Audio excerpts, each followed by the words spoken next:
जी नमस्कार साथियों। Good morning प्यारे दोस्तों। जय हिंद, वंदे मातरम, राधे राधे। आज की जो हमारी क्लास है उसमें टॉपिक रहेगा लिंग और वचन। आपने इससे पहले जो ग्रुप कंप्लीट किया है उसमें टॉपिक था आपका वाक्यवाच्य काल, वर्ती और पक्ष। और आज जो टॉपिक है वो टॉपिक है हमारा लिंग। तो यहाँ पर आपको ये ध्यान रखना है, एक तो यहाँ पे शुद्ध वर्तनी पूछी जाती है। इसमें से लिंग शब्द की शुद्ध वर्तनी क्या है? शुद्ध वर्तनी। तो यहाँ पे एक शब्द तो हम इस रूप में लिखते हैं लिंग को, दूसरा हम इस रूप में लिखते हैं, और तीसरा जो है हम लिंग शब्द को इस रूप में लिखते हैं। आपको ये ध्यान रखना है, इसमें से जो सही शुद्ध वर्तनी है वो ये फर्स्ट वाली है। इसको हम तत्सम भी कहते हैं। ये जो है ये अर्ध तत्सम कहलाता है। ये शब्द क्या है हमारा? अर्ध तत्सम है। क्लियर? किसी भी शब्द की जो सबसे छोटी संरचना होती है वो शुद्ध वर्तनी के रूप में मानी जाती है। दूसरा जो यहाँ से प्रश्न बनता है वो बनता है इसके शाब्दिक अर्थ का, कि लिंग शब्द का शाब्दिक अर्थ क्या है। यहाँ आपको ध्यान रखना है, लिंग का शाब्दिक अर्थ एक चिन्ह भी होता है, इसको निशान भी कहते हैं। लिंग को संकेत भी कहा जाता है और इसको पहचान भी कहा जाता है। तो ये सारे शाब्दिक अर्थ है लिंग के। लिंग का शाब्दिक अर्थ चिन्ह, निशान, संकेत और पहचान, ये सारे के सारे लिंग के शाब्दिक अर्थ हैं। तीसरा जो प्रश्न बनता है वो बनता है इसकी परिभाषा। लिंग की जो परिभाषा है वो सही परिभाषा लिंग की क्या है? जिससे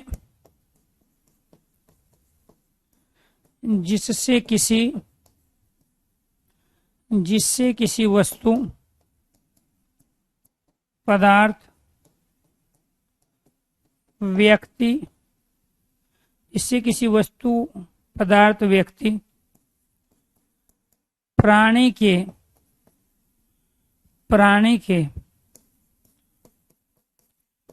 पुरुषत्व या स्त्रीत्व, जिससे किसी वस्तु, पदार्थ, व्यक्ति, प्राणी के पुरुषत्व या स्त्रीत्व की पुरुषत्व व स्त्रीत्व की पहचान हो, पुरुषत्व व स्त्रीत्व की पहचान हो, उसे लिंग कहते हैं।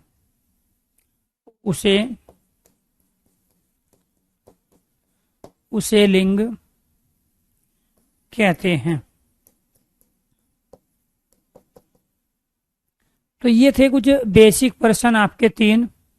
एक तो शुद्ध वर्तनी के रूप में, हालांकि प्रयोग तो हम इसको कर रहे हैं क्योंकि बहुत सारे जो परिवर्तित रूप हैं शब्दों के उनका हम प्रयोग ला रहे हैं, क्योंकि वो सरल है, आसान होते हैं लिखने में। इसके मुकाबले इसमें समय कम लगता है। ठीक है, तो ये अपने आप में हम प्रयोग कर रहे हैं अर्ध तत्सम के रूप में, क्योंकि जो डिफिकल्ट चीजें थी उसको बाद में आसान बनाया गया अर्ध तत्सम के रूप में, और जो अर्ध तत्सम नहीं बने उनसे डायरेक्ट हमने तद्भव बना लिए।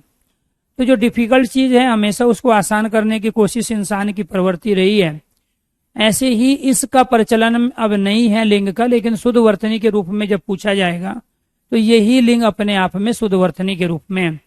दूसरा इसके अंदर लॉजिक ये है कि हमने यहाँ जो ये अनुस्वार लगाया है, ये अनुस्वार, ये जो कै वर्ग का अंतिम वर्ण है, जो कै खे गे घै कहलाता है, गै के स्थान पर ही हमने यहाँ ये अनुस्वार प्रयोग किया है।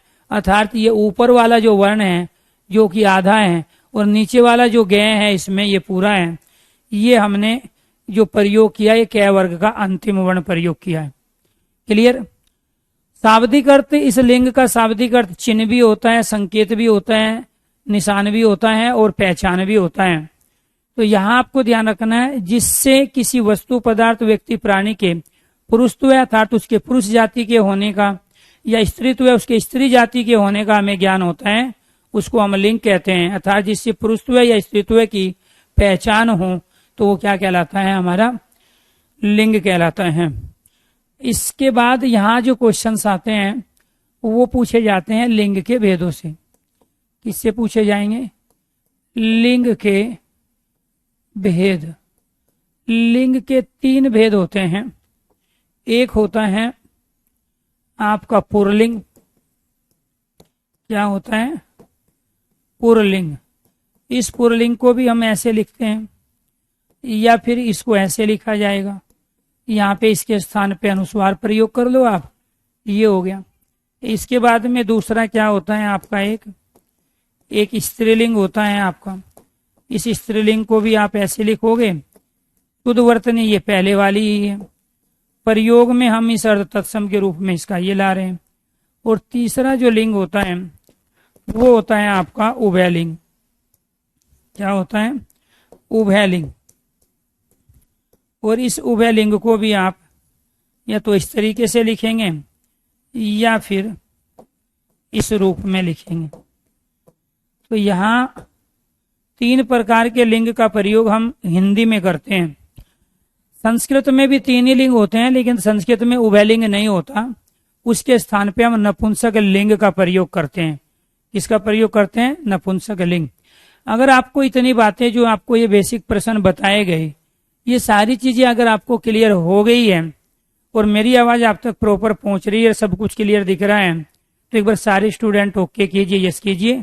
उसके बाद में हम लिंगों के भेदों के बारे में चर्चा करेंगे।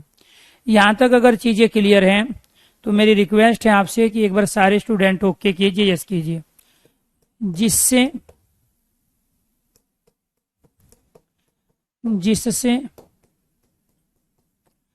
किसी वस्तु, पदार्थ,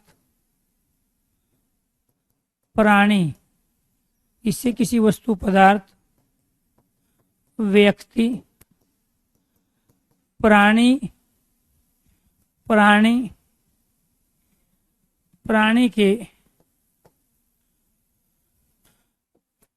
के पुरुष जाति, प्राणी के पुरुष जाति के होने का ज्ञान हो, उसे क्या कहते हैं? उसे हम पुरलिंग कहते हैं। जैसे शेर, कुत्ता, आदमी, शेर, कुत्ता, आदमी, किसान, पानी,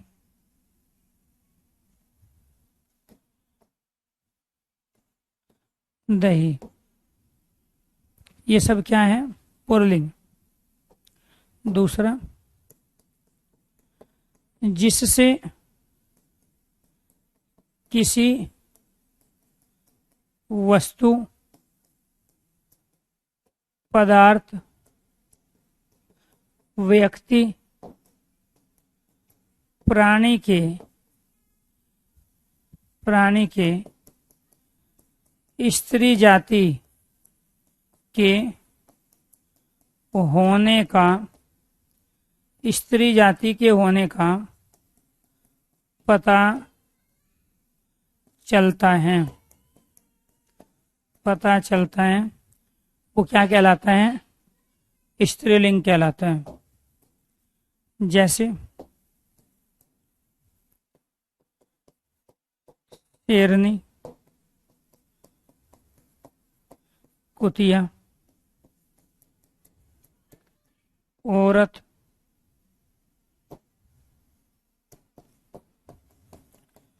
सुनारिन,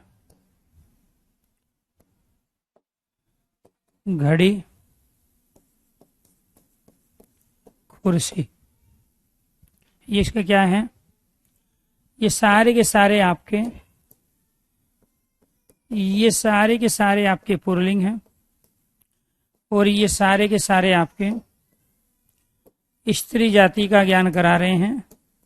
ये सब क्या कहलाएंगे, स्त्रीलिंग शब्द।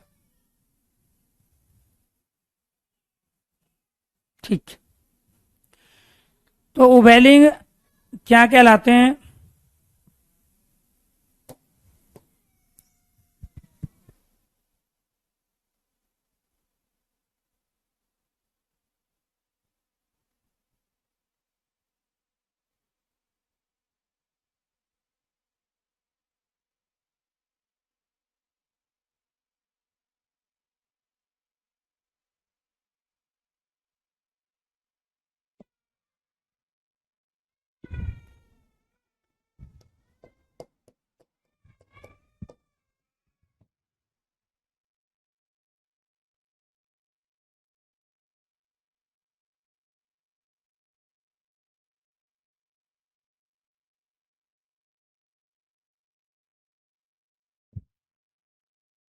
जिससे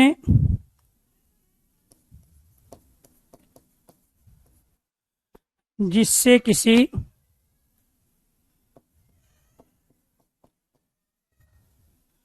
जिससे किसी प्राणी के पुरुष व स्त्री जाति दोनों के होने का बोध हो, वो क्या कहलाता है, उभयलिंग। उभय का अर्थ दोनों होता है। उभय एक निपात शब्द है संस्कृत का, जिसका अर्थ होता है दोनों। अर्थात जो पुल्लिंग और स्त्रीलिंग दोनों का ज्ञान कराए वो क्या कहलाता है, उभयलिंग कहलाता है। जैसे राष्ट्रपति, डॉक्टर। तो आपको ये ध्यान रखना है, इन राष्ट्रपति, डॉक्टर, इन शब्दों का प्रयोग हम प्रधानमंत्री,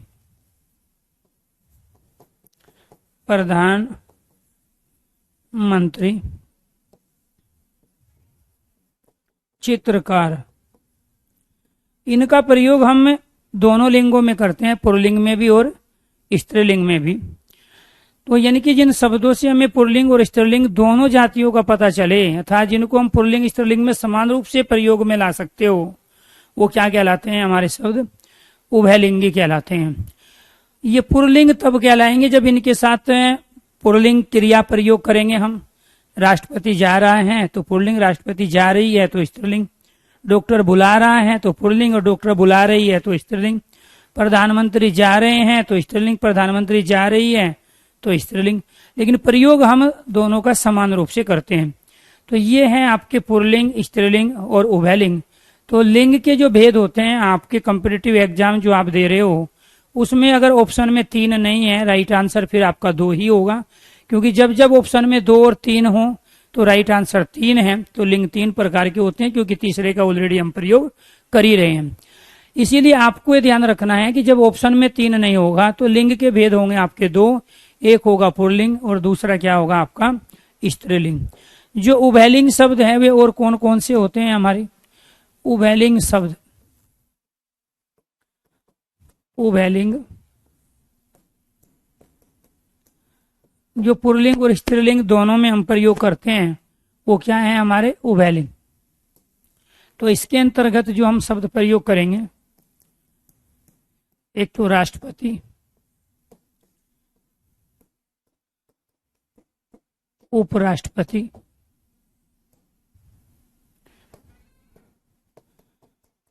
प्रधानमंत्री,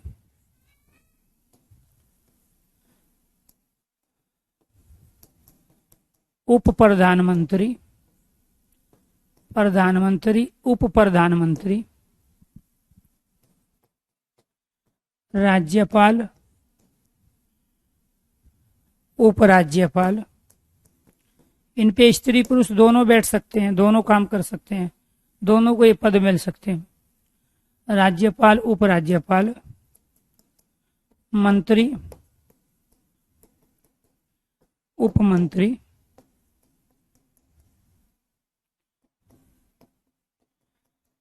कैबिनेट मंत्री,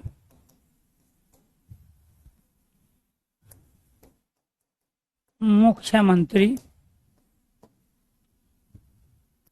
उप मुख्यमंत्री, उप मुख्यमंत्री, सचिव, उप सचिव,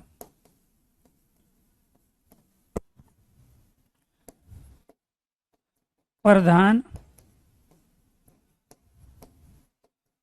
उप प्रधान,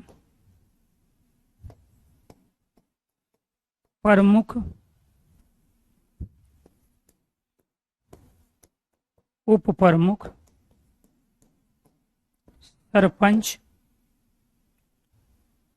सरपंच,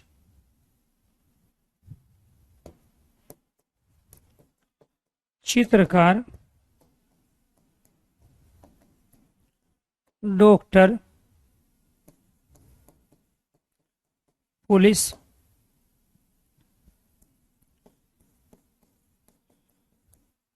इंजीनियर, चित्रकार, डॉक्टर, पुलिस, इंजीनियर,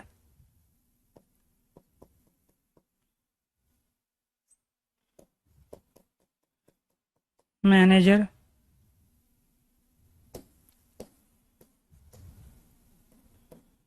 प्रबंधक, सह प्रबंधक,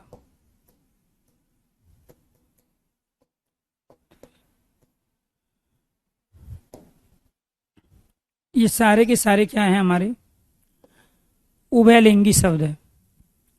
तो इन सब शब्दों का प्रयोग हम किस रूप में कर रहे हैं? उभयलिंग, अर्थात पुल्लिंग और स्त्रीलिंग, पुरुष और स्त्री दोनों को ही इन पदों से सुशोभित किया जा सकता है, दोनों ही इन पदों को ग्रहण कर सकते हैं। लेकिन आपको ये ध्यान रखना है, कुछ शब्द ऐसे होते हैं जिसमें आप हमेशा कंफ्यूज रहते हो। जैसे एक शब्द है महोदय, ये पुल्लिंग है, और महोदया जो है वो क्या कहलाता है? स्त्रीलिंग।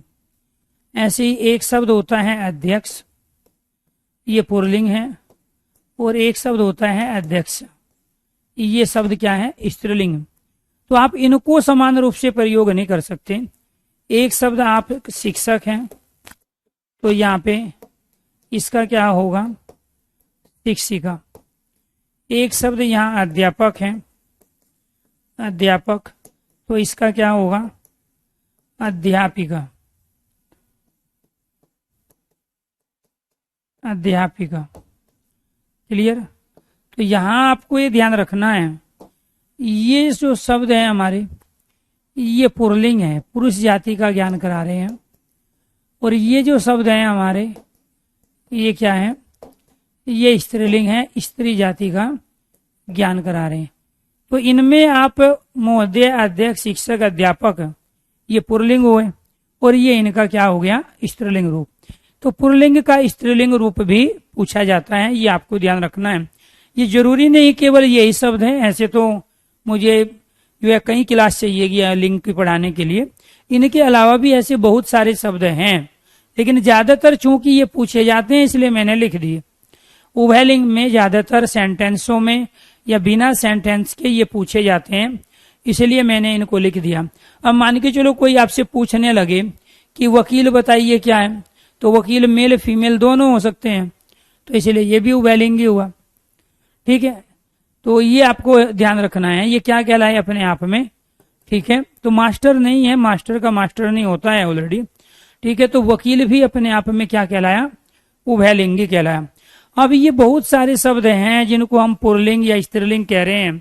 ठीक है, जिससे किसी वस्तु, पदार्थ, व्यक्ति, प्राणी अर्थात पुरुष जाति के होने का ज्ञान हो, पुल्लिंग है। अब ये तो लाखों शब्द हैं, किताबों में तो 50-100 शब्द दिए हुए हैं, उनको तो रट्टा मारा जा सकता है, लेकिन ये जरूरी नहीं है कि रटी हुई चीज को आप पेपर में सही कर दो।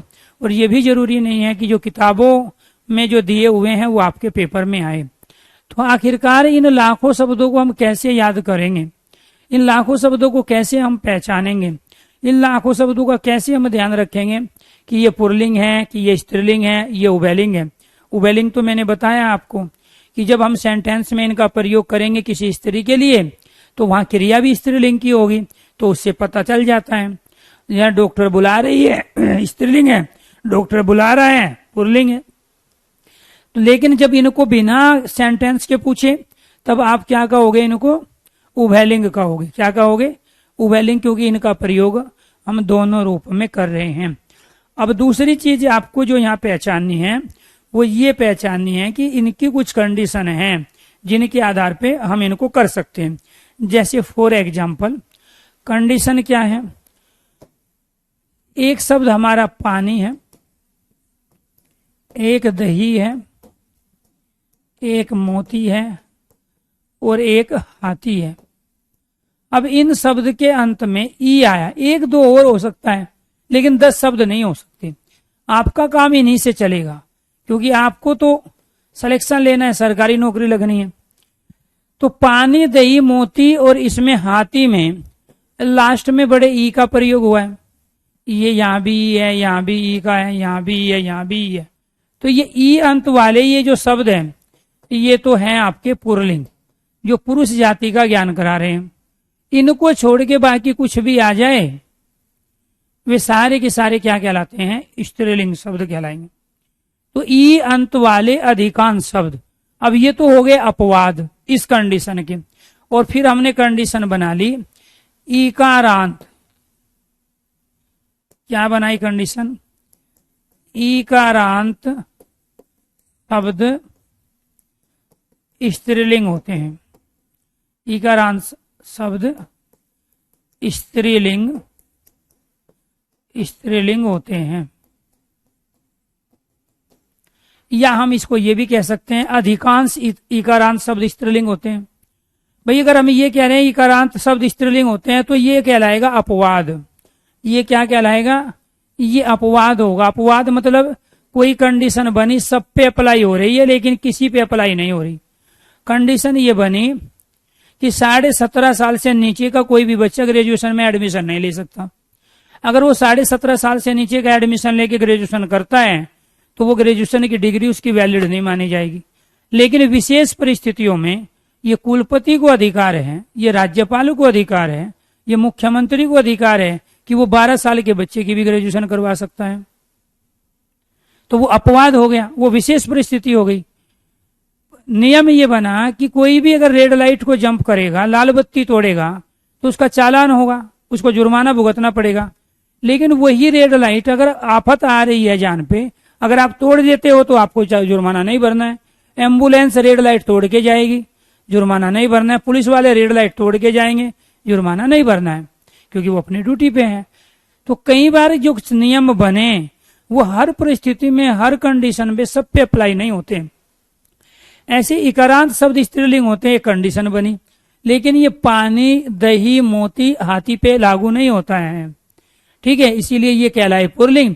और इनके अलावा जितने भी शब्द हैं, जैसे हमने यहाँ ले लिया साड़ी शब्द ले लिया, ठीक है, यहाँ हमने ले लिया कुर्सी शब्द, यहाँ हमने ले लिया नदी शब्द, यहाँ हमने ले लिया नाली शब्द, यहाँ शब्द ले लिया हमने छड़ी, यहाँ शब्द ले लिया हमने घड़ी, यहाँ शब्द लिया हमने लड़की, यहाँ शब्द ले लिया हमने बेटी। इन सब में क्या है? ई है। ये सारे के सारे स्त्रीलिंग शब्द है। तो ईकारांत का मतलब क्या हुआ? ई है अंत में जिनके। ईकारांत किसे कह रहे हैं हम? ई है अंत में, ठीक है, ई है अंत में जिनके, अंत में जिनके वो क्या कहलाए? वो कहलाए ईकारांत। ईकारांत क्लियर? तो ई अंत वाली अधिकांश शब्द, ये सब में ई है। ई अंत वाले 99.9% शब्द स्त्रीलिंग होते हैं। तो इन करोड़ों शब्दों को पहचानने के लिए कुछ कंडीशन बनाई गई। और उन कंडीशन के आधार पे इन लाखों करोड़ों शब्दों को आप पुल्लिंग स्त्रीलिंग के रूप में पहचान सकते हो। इनका और कोई दूसरा तरीका नहीं है। क्लियर? अब ये कंडीशन कौन कौन सी है ये समझो। यदि किसी शब्द के अंत में आ आया है प्रत्यय के रूप में, जैसे मोटा, ठीक है, लोटा, कमरा, बेटा, सब में आ है ना, लड़का आया है ना सबके अंत में। अगर किसी शब्द के अंत में आ आया है प्रत्यय के रूप में तो वे पुल्लिंग शब्द होंगे। अगर आव आया है, चढ़ाव, घुमाव, दोहराव, ये आव है, ये चढ़ाव, घुमाव, दोहराव, बढ़ाव, घटाव, ये सब क्या हो गए? पुल्लिंग शब्द। अगर किसी में आपा आया है, बुढ़ापा, बूढ़ा में यहां आपा प्रत्यय लगाया, बुढ़ापा, पुल्लिंग शब्द हो गई। किसी शब्द में पन प्रत्यय लगाए हैं, लड़कपन, पागलपन, बचपन, छुटपन, बड़प्पन, तो ये सारे के सारे क्या हो गए? पुल्लिंग शब्द। किसी शब्द का अंतिम वर्ण न है, लेन देन, तो ये पुल्लिंग हो गई। तो कंडीशन क्या बनी? कंडीशन बनी कि किसी भी शब्द का अगर किसी शब्द के अंत में अगर आ प्रत्यय है तो पुल्लिंग शब्द बनाएंगे। अगर आव प्रत्यय लगा है तो पुल्लिंग शब्द बनाएंगे। आपा प्रत्यय लगा है तो पुल्लिंग शब्द बनेंगे। पन प्रत्यय लगा है तो पुल्लिंग शब्द बनेंगे। किसी शब्द का अंतिम वर्ण न है तो पुल्लिंग शब्द बनेंगे। क्लियर? तो ये सारे के सारे पुल्लिंग कहलाए। अब ये जितने भी कंडीशन है ये सारी की सारी 99.9% शब्दों पे अप्लाई होती है। हर कंडीशन का कोई ना कोई अपवाद आ जाएगा। आपको बनना है शिक्षक। शिक्षक बनने के लिए आपको किसी भी टॉपिक का आपको 75% चाहिए 100 में से। हम तो यहाँ 99.9% करा रहे हैं। शिक्षक बनने के लिए, सरकारी नौकरी के लिए किसी भी टॉपिक का 75% आपको आना चाहिए। बात समझ रहे हो? हम कितना बता रहे हैं आपको? अगर आप इसको 99.9 की जगह 100% करने की कोशिश करोगे तो आप विद्वान बनोगे, लेखक बनोगे, लेखक, साहित्यकार बनोगे। क्या बनोगे? साहित्यकार बनोगे। आर्यभट्ट बनोगे, आर्यभट्ट, आर्यभट्ट, कालिदास बनोगे। और कोई भी सरकार विद्वान, लेखक, साहित्यकार, आर्यभट्ट और कालिदास बनने की नौकरी निकालती नहीं है, फार्म निकालती नहीं है। अब रीजन क्या होता है? या तो हमें कुछ आता नहीं है, और जब हमें कोई कुछ बताने लगे तो हमें चुल हो जाती है। अब हमने कहा कि सर जी ये प्रत्यय है, ये पुल्लिंग बनाएंगे। अब आपका दिमाग काम करेगा कुछ और, इसका तोड़ निकाल के लाओगे कि ये फेल करे किसी भी तरह कंडीशन को। हम हालांकि हमारा काम इनसे चलेगा, भर्ती भी हम इनसे होंगे, हम भी हुए हैं, बाकी लोग भी हुए हैं, लेकिन आपका दिमाग कहाँ काम करेगा? विद्वान, लेखक, साहित्यकार, आर्यभट्ट। सर जी इसका बताना, ये तो कंडीशन अप्लाई नहीं हो रही, सर जी इसका बताना। मतलब जब हमारा काम 99 से चल रहा है तो हमें 100% की जरूरत क्या है? आपको टीचर बनना है ना, तो टीचर तो आप टॉपिक का 75% ले जाओ सारे टॉपिक का करके, तब भी बन जाओगे। इस 100% के चक्कर में टीचर नहीं बनते हम, सब गुड़ गोबर कर देते हैं। तो लिंग और वचन, इन दो टॉपिक की पहचान आपको 99.9 से करनी है। 100% नहीं कर सकते, और कोई तरीका है ही नहीं, क्योंकि ये शब्द है, और ये शब्द कोई 1000-2000 नहीं है, ये करोड़ों शब्द है। अब इन करोड़ों शब्दों को कैसे करोगे? उसके पास बस एक ही तरीका है।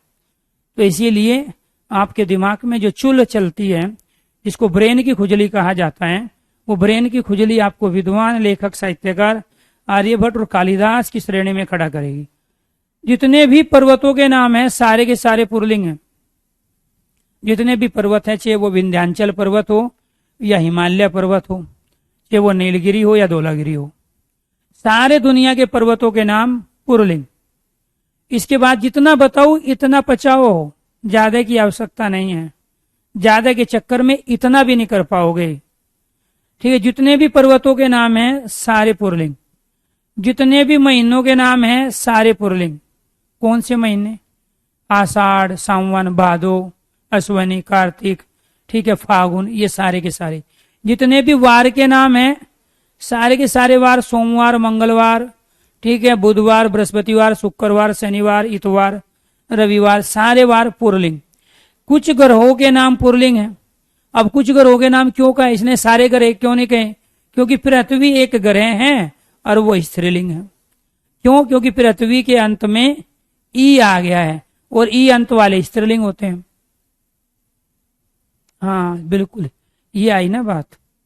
मैंने कहा नहीं था कि आप में से बहुत सारे लोग टीचर बनेंगे, कुछ कुछ और भी बनेंगे। अब जैसे ऋषभ कह रहा है, सर जी आप कमेंट लेते ही नहीं हो। कमेंट लेंगे तो विद्वान, लेखक, साहित्यकार आर्यभट्ट, कालिदास बना के छोड़ेंगे आपको। और कमेंट नहीं लेंगे तो पढ़ाएंगे और पढ़ा के आपको समझाएंगे और यही चीज 99% आप तक पहुंचाएंगे तो आप टीचर बन जाओगे। अब आप सब टीचर बनने के लिए पढ़ रहे हो, क्या ये कड़वा सच नहीं है कि आप में से सारे टीचर नहीं बनेंगे? क्या ये कड़वा सच नहीं है आप में से कुछ ही लोग 2023 में टीचर बनेंगे? क्या ये सच नहीं है कि आप में से कुछ लोग 2024 में टीचर बनेंगे? क्या ये सच नहीं है आप में से कुछ लोग 2026 और 27 की तैयारी कर रहे हैं? ये सारे कड़वे सच हैं। और जब जब मैं सच बोलता हूं तब तक मैं 10-15 बच्चों को दुखी कर देता हूं, पीड़ा में डाल देता हूं। रीजन ये है कि आखिरकार हम जो मेहनत कर रहे हैं उस मेहनत का कुछ आउटपुट निकला कि नहीं निकला। और आउटपुट निकलेगा तब जब आपके पढ़ने के तरीकों में स्मार्टनेस होगी। तो मैं जिस तरीके से आपको पढ़ाना चाहता हूं उसको स्मार्टनेस कहते हैं, और आप जिस तरीके से पढ़ना चाहते हैं वो हार्डवर्क है। और हार्डवर्क करने वाले तमाम लोग विद्वान, लेखक, साहित्यकार आर्यभट्ट और कालिदास की कैटेगरी में हैं। और स्मार्टनेस का प्रयोग जो करते हैं वो भर्ती हो जाते हैं। आप ही तो वो लोग हैं, सर जी वो हमारे साथ पढ़ती थी लड़की, उसको कुछ आता तो था नहीं, हम ही बताते थे उसको, उसका सिलेक्शन हो गया और हमारा हुआ नहीं। मुझे तो ये लग रहा है पैसा दे के सिलेक्शन हुआ है। पैसा दे के कहीं सिलेक्शन नहीं होता आज की डेट में, सब फेयर हो रहे हैं। वो तो आप जब पढ़ने बैठे थे आप इस वाली कंडीशन में काम कर रहे थे, और जो लड़की जिसका सिलेक्शन हुआ है वो स्मार्टनेस से पढ़ रही थी। उसको पता था मैं ज्यादा नहीं पचा पाऊंगी, मुझे केवल उतना करना है जितना पेपर के लिए जरूरी है, जितनी चीजें आज की डेट में पूछी जाती है, जितने से मेरा सिलेबस पूरा हो जाए। आप इतने के चक्कर में गुड़ गोबर कर बैठे, और वो इतना पढ़ के गई, इतना पेपर में आया, इतना सही करके आई, इसलिए उसका सिलेक्शन हो गया। और आप विद्वान, लेखक और साहित्यकार आर्यभट्ट की श्रेणी में खड़े होके आने दो, इधर से भी पीडीएफ आने दो, इधर से भी पीडीएफ आने दो, इधर से भी यूट्यूब के सेशन आने दो, उधर से भी यूट्यूब के सेशन आने दो, अपने भी नोट्स बनाने दो, दूसरे के भी नोट्स पढ़ने दो। उसके चक्कर में आज तक आपके कॉन्सेप्ट न तो क्लियर हुए हैं और ना कभी होंगे। तो यहां क्या है, ये विंध्याचल हिमाचल पर्वत है, सारे पर्वतों के नाम पुरलिंग। महीनों के नाम चेत, आषाढ़, ठीक है, पुरलिंग। वारों के नाम पुरलिंग। कुछ ग्रहों के नाम जैसे सूर्य है, चंद्र है, मंगल है, बुध है, ग्रह है, सब पुरलिंग। लेकिन पृथ्वी क्या है, स्त्रीलिंग है। पृथ्वी क्या है, स्त्रीलिंग। पेड़ों के नाम पुरलिंग होते हैं, जैसे पीपल का पेड़ है, नीम का पेड़ है, आम है, शीशम है, सागौन है, जामुन है, ये सब पुरलिंग है। लेकिन इनमें से भी इमली का पेड़ स्त्रीलिंग है। इमली का पेड़ स्त्रीलिंग, चमेली स्त्रीलिंग, तुलसी का पौधा स्त्रीलिंग, अलसी स्त्रीलिंग, अलसी स्त्रीलिंग। क्यों?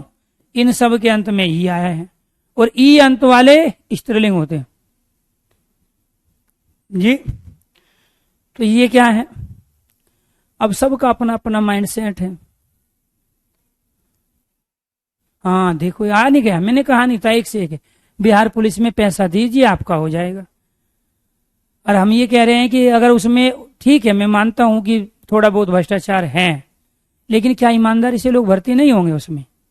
जिनको भर्ती नहीं होना है ना, जो तैयारी तो 2023 में कर रहे हैं और भर्ती होंगे 2027-28 में जाके, उनके पास, उनके दिमाग में तमाम वे चीजें भरी होगी जो किसी भी इंसान को खुद तो असफल बनाएगी, दूसरे को जो उसके साथ होगा उसको भी बनाएगी।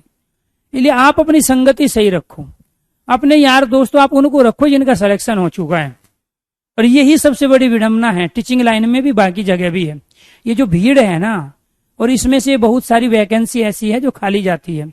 यहाँ तो कह रहे हैं कि बिहार में पैसा दो, हम कह रहे हैं कि उसमें से लगभग 85% सिलेक्शन फेयर होंगे।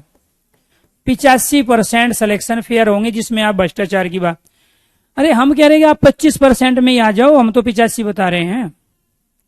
दिक्कत है कि आप 25 में भी नहीं आ रहे हो। अभी जिसको भर्ती नहीं होना होता है, असफलता, मान के चलो हम फेल हो गए 10th या 12th में, तो हम घर वालों को किस किस के नाम गिनाएंगे? जो हमारे साथ फेल हुए। गौरव का भी नहीं हुआ, ठीक है, वो भी फेल हो गया, वो मैथ में फेल है, साइंस में फेल है, मैं केवल मैथ में फेल हूं। इस तरह के कुतर्क लाएंगे, ठीक, मतलब फेल वालों को गिनाएंगे। ये नहीं कहेंगे कि गांव से कोई लड़की या लड़का टॉप भी किया है, फर्स्ट डिवीजन से पास हुआ है। ये मेंटेलिटी है हमारी। तो इसीलिए आपको ये ध्यान रखना है, उस तरह की सोच के साथ हमें काम नहीं करना है। आपको अगर सिलेक्शन लेना है, आप अपने दोस्त उनको बनाओ जो आपसे सीनियर है। अगर आपको जिंदगी में कामयाब होना है, आप उन लोगों के संगति में रहो जो ऑलरेडी सक्सेस हो चुके हैं। वो सक्सेस पढ़ाई से नहीं हुए, इस बात को मानो। आप पढ़ तो दुनिया रही है, हार्डवर्क तो दुनिया कर रही है, ये ज्ञान तो दुनिया को है। वो अपनी सोच, अपनी थिंकिंग, अपनी स्मार्टनेस, अपनी रणनीति के दम पे सफल हुए। उस बड़ी भीड़ से जो वो अलग हिस्सा बना है सफलता का, वो अपनी सोच की वजह से बना है, वो अपने उस रणनीति की वजह से बना है जो कि दूसरे के पास वो रणनीति नहीं थी। हर भर्ती में कई लाख बच्चे होते हैं जो योग्य होते हैं, जिनका सिलेक्शन होना होता है, लेकिन वो सिलेक्शन नहीं ले पाते। DSSB बाकी टीचिंग के एग्जामों में तमाम उन लोगों का जो JRF है, उनका सिलेक्शन नहीं हो पाता है। तमाम लोगों का नहीं हो पाता है। क्यों नहीं हो पाता? क्योंकि उनको से एक सब्जेक्ट की नॉलेज होती है, वो हार्डवर्क करते हैं, और यहाँ स्मार्टनेस चाहिए। तो इसीलिए आपको ध्यान रखना है कि ये क्या है, सब आपके जहन की उपज हैं। आपको पॉजिटिव थिंकिंग के साथ अगर आप काम करोगे, जिनका सिलेक्शन हो चुका है उनको अपना दोस्त बनाओगे, अपने से ज्यादा उम्र वालों के साथ दोस्ती रखोगे, तो जीवन में कभी भी निराशा, कभी भी समस्या, चुनौतियों का सामना आपको नहीं करना पड़ेगा।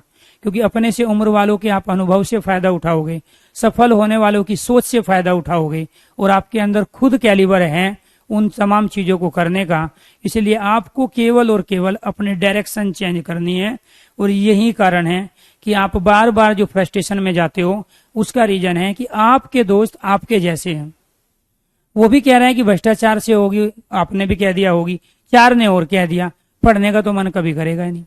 क्योंकि आप तो ये मान चुके हो, हमारे टाइम पे भी भ्रष्टाचार था, लेकिन हमने भी फिर सिलेक्शन लिए हैं। एक नहीं लिए, 6 लिए। हमने तो आज चवन्नी नहीं दिया कहीं भी, ठीक, आज तक चवन्नी नहीं दी, बस एक बार चवन्नी देनी पड़ी थी। चवन्नी का मतलब 5,000 रुपया, ठीक है। तो 5,000 रुपया इस चीज के देने पड़े थे कि मेरी ज्वाइनिंग बाकी लोगों के साथ होनी थी, और मेरे पापा के नाम में 12th में R से पहले B लगा हुआ था। मेरे पापा का नाम मान के चलो ऋषिपाल है, तो R से पहले B लगा हुआ था। इस B के चक्कर में ऑब्जेक्शन कर दिया। अब ऑब्जेक्शन कर दिया तो 1-1.5 महीने बाद देगा, क्योंकि मुझे करेक्शन करके दोबारा जमा करानी पड़ेगी। 3 महीने का टाइम दिया, तो वो 3 महीने बाद मुझे ज्वाइनिंग देता। मैंने तुरंत निकाले, 5,000 रुपया पकड़ा, ये लो। आज तक मैंने ठीक नहीं कराया, नौकरी कर रहा हूँ अलग अलग डिपार्टमेंट में। क्योंकि वो जो क्लर्क बैठा था ना बाबू, उसको चाहिए ही थे इस B के चक्कर में पैसे। उसने डिमांड मेरे से 10 की थी, मेरे साथी ने उससे बात की, उस 5 दे के अपना काम करा लिया। अब आप इसको क्या कहोगे? आदर्शवादी कहोगे आप इसको। सर जी आपने घूस दी है, सर जी आपने पैसे दिए हैं, तो आप आदर्शवादी भी बनते हो, और फिर आप ये भी कहते हो भ्रष्टाचार से जो है नौकरी मिलती है। इसीलिए आपको ध्यान रखना है कि आप इन पचड़े से बाहर निकलो, ठीक है। मेहनत करो, लेकिन स्मार्टनेस के साथ। मैं मना नहीं कर रहा हूं। तो पेड़ों के नाम क्या होते हैं? पुरलिंग, पीपल, नीम, आम, शीशम, सागौन, जामुन, ये सारे के सारे। बाकी इनके अलावा भी और भी, अमरूद, एनीथिंग, जरूरी नहीं है केवल यही। तो बहुत सारे जितने भी पेड़ों के नाम है सब पुरलिंग हैं। लेकिन इमली, चमेली, तुलसी, अलसी, इनमें सब में ई लगा हुआ है अंत में, इसलिए ही है, और ये इस कंडीशन के अपवाद है। अनाजों के नाम पुरलिंग होते हैं, लेकिन इन अनाजों में भी ज्वार को छोड़ के, मक्की को छोड़ के, मूंग को छोड़ के, अरहर को छोड़ के, मूंगफली को छोड़ के, मूंगफली को छोड़ के ठीक है, तो ये ज्वार, मक्की, मूंग, अरहर और मूंगफली और एक मेथी, मेथी को छोड़कर ये है अपवाद। अब बाकी सब अनाजों पे ये कंडीशन अप्लाई होती है। जैसे क्या है, बाजरा है, गेहूं है, चावल है, चना है, मटर है, जौ है, उड़द है, ये सारे के सारे क्या है, अनाज हैं, ये भी अनाज है। लेकिन इन अनाजों को छोड़ के ज्वार को, मक्की को, अब मान के चलो आपसे मक्का पूछ लिया, तो ये मक्का क्या है, पुरलिंग है। मक्का कौन सी है, जिसपे भुट्टे आते हैं, ठीक है, जिसपे छल्ली आप खाते हो। और मक्की कौन सी है, जो सिर्फ चारे के लिए प्रयोग में आती है, पशुओं के लिए, इस पे भुट्टे आने से पहले इसको काट लिया जाता है। तो आपको ये ध्यान रखना है कि ज्वार, मक्की, मूंग, अरहर, मूंगफली और मेथी ये स्त्रीलिंग है, और बाकी और दुनिया में जितने भी अनाज आ गए वे सारे के सारे अनाज आपके पुरलिंग होंगे। इमली, चमेली, तुलसी, अलसी को छोड़ के दुनिया के जितने पेड़ आ गए उन सब पेड़ों के नाम सारे के सारे पुरलिंग हैं। द्रव्य पदार्थों के नाम पुरलिंग हैं, लेकिन द्रव्य पदार्थों में चाय भी आता है, इसमें कॉफी भी आता है, ठीक है। द्रव्य पदार्थों में यहाँ साई भी आता है, द्रव्य पदार्थ में छाछ भी आता है, द्रव्य पदार्थ में लस्सी भी आता है, ठीक है, लस्सी, छाछ, दारू भी आता है, शराब, दारू, ये अपवाद है। ये क्या है, ये अपवाद है। ये सारे लिक्विड है, चाय, कॉफी, साई, छाछ, लस्सी, शराब, दारू, लेकिन ये लिक्विड के होते हुए स्त्रीलिंग है। और बाकी जो एक द्रव्य पदार्थ हैं, यहाँ पे पानी आ गया, लिक्विड है, दूध लिक्विड है, ठीक है, यहाँ तेल लिक्विड है, घी लिक्विड है, एनीथिंग, और भी बहुत सारे। तो और जितने भी तरल पदार्थ हैं, शरबत आ जाए, पुरलिंग है, ठीक है, दही है, तरल पदार्थ है, ये भी दही है, शरबत है, और भी एनीथिंग, कोई भी जो मुझे याद नहीं आ रहा है, ठीक है। तो पानी, दूध, तेल, घी, दही, शरबत सब पुरलिंग है। क्यों? क्योंकि ये तरल पदार्थ है, लिक्विड है। तो लिक्विड फॉर्मेट में जितनी भी चीजें होगी वो सारी की सारी पुरलिंग होगी, चाय, कॉफी, साई, छाछ, लस्सी, शराब, दारू को छोड़कर। क्लियर? इसके बाद है रत्नों के नाम पुरलिंग होते हैं, जैसे हीरा, पन्ना, मूंगा, मोती, माणिक। लेकिन यहाँ पे जैसे चांदी आ जाए वो स्त्रीलिंग है, रत्ती आ जाए वो भी स्त्रीलिंग है, रत्ती। तो ये क्या है, ये अपवाद है। ये किन के अपवाद है? ये उन धातुओं के अपवाद है, ठीक है, जो पुरलिंग होती है। जैसे ये धातु सोना है, चांदी, लोहा है, तांबा है, जस्ता है, धातु है। तो ये पेट्रोल पुरलिंग है, डीजल पुरलिंग है। तो यहाँ आपको ध्यान रखना है, सोना, तांबा, लोहा क्या है? धातु है। तो जितनी भी धातुएं हैं वे सब पुरलिंग है, लेकिन चांदी स्त्रीलिंग है। जितने भी रत्नों के नाम हैं सारे के सारे पुरलिंग हैं, लेकिन उसमें से रत्ती स्त्रीलिंग है। तो इसीलिए आपको ध्यान रखना है, ठीक है। ये क्या कहलाते हैं आपके? चांदी और रत्ती स्त्रीलिंग शब्द हैं, और बाकी रत्नों के नाम, धातुओं के नाम, एल्यूमिनियम आ जाए, लोहा आ जाए, जस्ता आ जाए, तांबा आ जाए, ये सारे के सारे क्या हैं आपके? पुरलिंग हैं।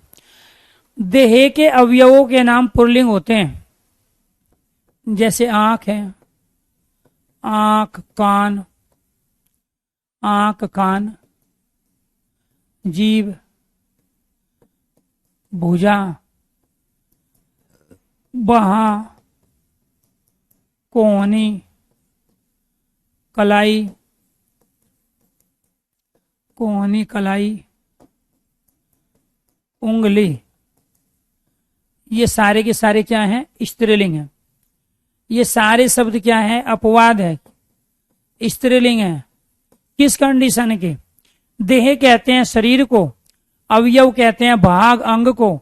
तो शरीर के अंगों के नाम पुरलिंग है, जैसे मस्तक, माथा, दांत, हाथ, ठीक है। कान नहीं है, ये कान पुरलिंग है, ठीक है, ये आपको ध्यान रखना है। कान है, कान, गला, तालू, रोम, ये सब क्या है? शरीर के जितने भी भाग हैं, ठीक है। तो ये सारे के सारे आपको ध्यान रखना है, शरीर के अंग क्या कहलाते हैं? पुरलिंग। लेकिन यहाँ आंख, जीभ, भुजा, बाहा, कोहनी, कलाई, ये सब क्या कहलाएंगे? उंगली स्त्रीलिंग। जैसे इसको क्या कहते हैं? इसको भुजा कहते हैं, इसी को बहा भी कहते हैं, इसको कोहनी कहते हैं, इसको कलाई कहते हैं, और ये क्या है? उंगली है। ऐसे याद रखते हैं इनको, और कोई तरीका नहीं है। तो ये जो जीभ है, जीभ भी क्या है? स्त्रीलिंग है। आंख भी स्त्रीलिंग है। लेकिन यहाँ आपको ध्यान रखना है, ये भुजा, बहा, ये कोहनी, ये कलाई और ये उंगली और हथेली, ये हथेली भी क्या है?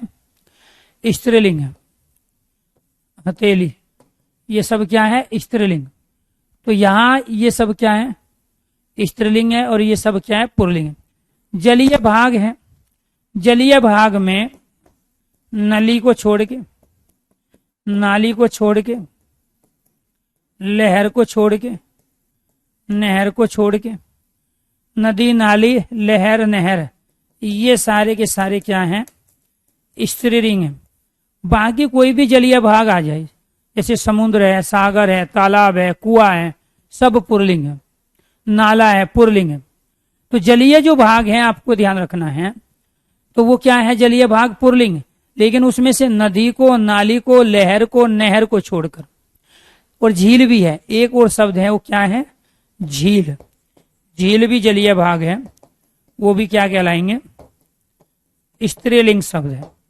तो यहाँ नदी, नाली, लहर, नहर, झील, ये सब है स्त्रीलिंग, ये सब जलीय भाग है। और बाकी तालाब आ जाए, कुआं आ जाए, समुद्र आ जाए, हिंद महासागर, प्रशांत महासागर, लाल सागर, ठीक है, द्वीप आ जाए, टापू आ जाए, ये सब जलीय भाग होते हैं, पुल्लिंग है। देशों के नाम सारे पुल्लिंग हैं, लेकिन श्रीलंका को छोड़कर। श्रीलंका अपवाद है। तो कोई भी देश आए, भारत, पाकिस्तान, नेपाल, चीन, जर्मनी, इटली, कोई भी आ जाए। अब देखो जर्मनी में, इटली में ई लगा हुआ है, लेकिन फिर भी पुल्लिंग है। क्यों? क्योंकि देश के नाम। तो देश शब्द खुद अपने आप में पुल्लिंग है। तो कोई भी देश का नाम आ जाए, Bharat, Pakistan, Thailand, Singapore, Bhutan, Myanmar, ठीक है, इटली आ जाए, जापान आ जाए, सारे के सारे पुल्लिंग हैं, ये आपको ध्यान रखें। लेकिन श्रीलंका को छोड़ के, तो देश में श्रीलंका क्या है? स्त्रीलिंग है, ये आपको ध्यान रखना है। वर्णमाला के अनेक वर्ण पुल्लिंग होते हैं, लेकिन वर्णमाला में छोटा ई, बड़ा ई और ये री, इनसे बनने वाले शब्द अधिकांश स्त्रीलिंग होते हैं। और बाकी जो वर्णमाला के ये जो वर्ण लिखे हुए हैं, ए, उ, ऐ, औ, कै, खे, गे, ये, चे, छे, ये सब पुल्लिंग शब्द बनाते हैं। ये क्या बनाते हैं? सारे पुल्लिंग शब्दों का निर्माण करते हैं। तो लेकिन ये ई और री से बनने वाले अधिकांश शब्द स्त्रीलिंग होते हैं। नित्य पुल्लिंग, नित्य का मतलब होता है सदैव, उनका कोई स्त्रीलिंग होता ही नहीं है। तो यहाँ जो तोता है, ये नित्य पुल्लिंग है। मच्छर नित्य पुल्लिंग है। कौवा नित्य पुल्लिंग, बिच्छू नित्य पुल्लिंग है। अब इनका स्त्रीलिंग रूप बनाना है तो हमें मादा लगाना पड़ेगा। क्या? तोता का तोती नहीं होगा, तोता का बनेगा मादा तोता, मच्छर का बनेगा मादा मच्छर, कौवे का बनेगा मादा कौवा, और बिच्छू का बनेगा मादा बिच्छू। स्त्रीलिंग बन गया। तो जो नित्य पुल्लिंग शब्द होते हैं, जो नित्य पुल्लिंग शब्द होते हैं, आपको ध्यान रखना है, नित्य पुल्लिंग शब्द या तोता, मच्छर, कौवा, बिच्छू है, उसमें हम मादा लगा के उनका स्त्रीलिंग रूप बना लेते हैं। ठीक है, तोता का तोती नहीं बनेगा, मच्छर का मछली नहीं बनेगा, कौवे का कौवी नहीं बना सकते। ठीक है, तो कुछ शब्द हमारे क्या होते हैं? नित्य पुल्लिंग और नित्य स्त्रीलिंग होते हैं। जो नित्य स्त्रीलिंग होते हैं उनका पुल्लिंग बनाने के लिए मादा के स्थान पे नर का प्रयोग करेंगे।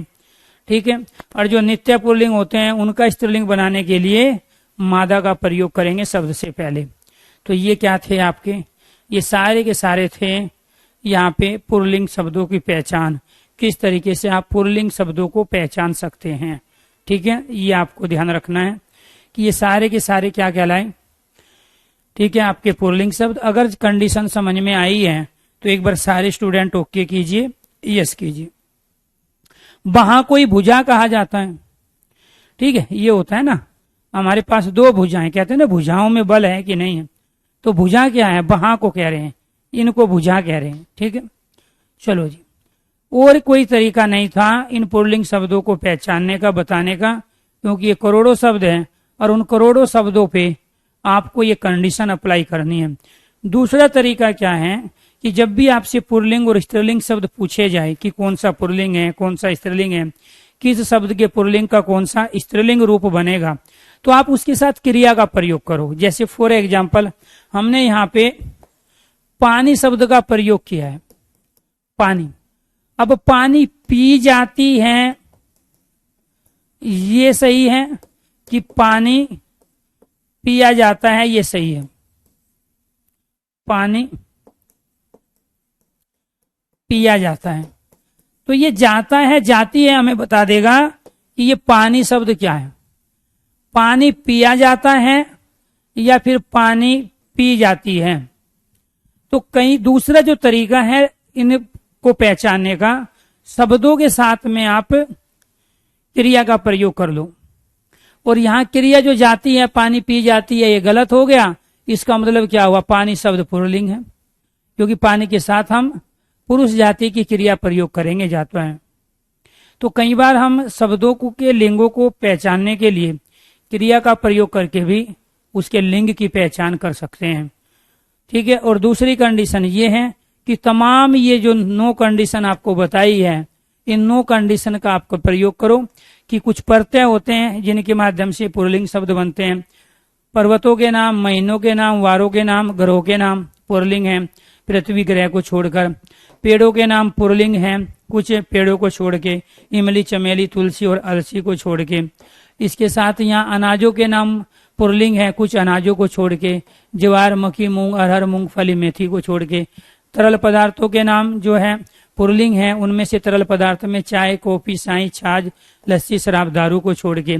यहाँ धातुओं के नाम पुल्लिंग है, सोना, चांदी, लोहा, तांबा, जस्ता, एल्यूमिनियम। लेकिन यहाँ धातुओं में चांदी क्या है, अपने आप में स्त्रीलिंग शब्द है, चांदी को छोड़ के। रत्नों के साम सारे पुल्लिंग हैं, ठीक है, लेकिन रत्ती को छोड़ के, रत्ती क्या है, उसका अपवाद हो गया। ऐसे ही शरीर के अंगों के नाम पुल्लिंग होते हैं, आंख, हथेली, जीभ, भुजा, बाह, कोहनी, कलाई, उंगली को छोड़ के। जलीय जो भाग होते हैं वो सारे पुल्लिंग होते हैं, लेकिन नदी, नाली, लहर, नहर, झील को छोड़ के। भूमंडल के भागों के नाम पुल्लिंग होते हैं, सभी देशों के नाम पुल्लिंग होते हैं, ठीक है, लेकिन श्रीलंका को छोड़ के। वर्णमाला के अक्षरों के नाम पुल्लिंग होते हैं, लेकिन इन 3 ई को छोड़कर। ठीक है। जो नित्य पुल्लिंग होते हैं वो तोता, मच्छर, कौवा, बिच्छू होते हैं। इनका स्त्रीलिंग बनाने के लिए उसमें मादा का प्रयोग करना पड़ता है। कल जो पढ़ेंगे वो पढ़ेंगे स्त्रीलिंग शब्दों की पहचान। क्या पढ़ेंगे, स्त्रीलिंग शब्दों की पहचान। शाम को आपकी यूट्यूब पे क्लास होगी, वहां पे इनको इम्प्लीमेंट करना है, क्योंकि आपके बहुत सारे टॉपिक हो गए हैं। तो 9:30 वाली क्लास आप लोग लेना ना भूलें, क्योंकि वहां हम कंटिन्यू प्रैक्टिस कर रहे हैं।